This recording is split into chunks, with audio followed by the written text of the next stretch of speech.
Alberta's premier is getting the ball rolling on a province-wide consultation with Albertans on whether to quit the Canada Pension Plan.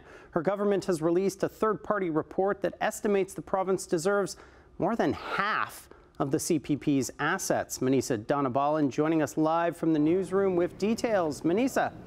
Hey Matt, Danielle Smith is asking for more than $334 billion. That's about 53% of CPP assets that Canadians across the country have been contributing to. So a withdrawal like that could mean that the rest of Canada could end up paying even more.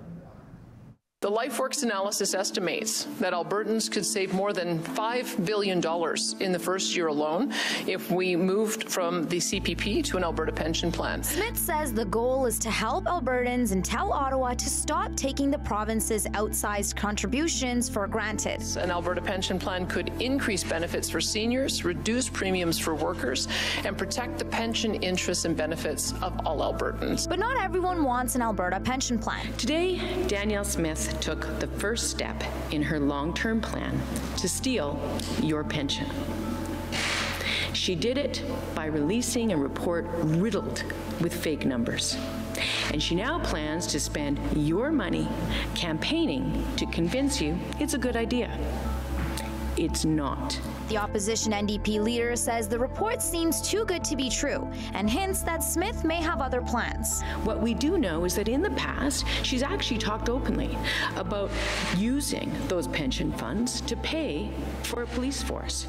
She mused about taking those pension funds to pay for 2,000 tax collectors.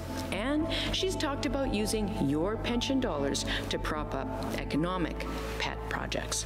In a statement, Canada Pension Plan Investment Board wrote, "We respect the right of Albertans to consider withdrawing from the Canada Pension Plan. However, the amount the report says could be extracted from the CPP does not add up."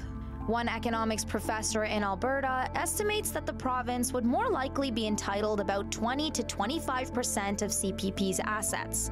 And some experts say that sounds more realistic. There's no way the Canada Pension Plan is going to hand over that, half of their assets. They're just not. I haven't looked up recently what percentage of the workforce is. Well, they're saying they contributed 16.5% of total contributions for the Canada pension. That's without the QPP, but then to go around and ask for half of what's in there. Meanwhile, others say there are more benefits to sticking with the existing plan. There's a lot of value in being in the Canada Pension Plan because you have a governance structure where you can't make changes to the pension plan without getting the majority of the provinces on board.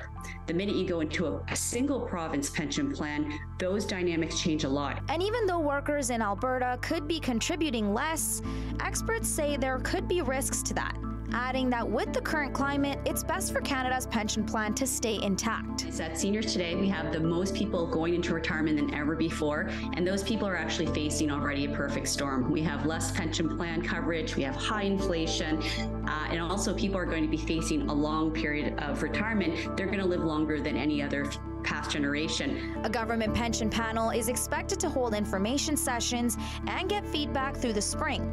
After that, the panel will deliver a report about whether Albertans want a vote on the issue. If there is a vote, the majority of Albertans would have to give the okay for the province to go on its own. But some polls and surveys in the past suggest that most Albertans want to stick with the CPP.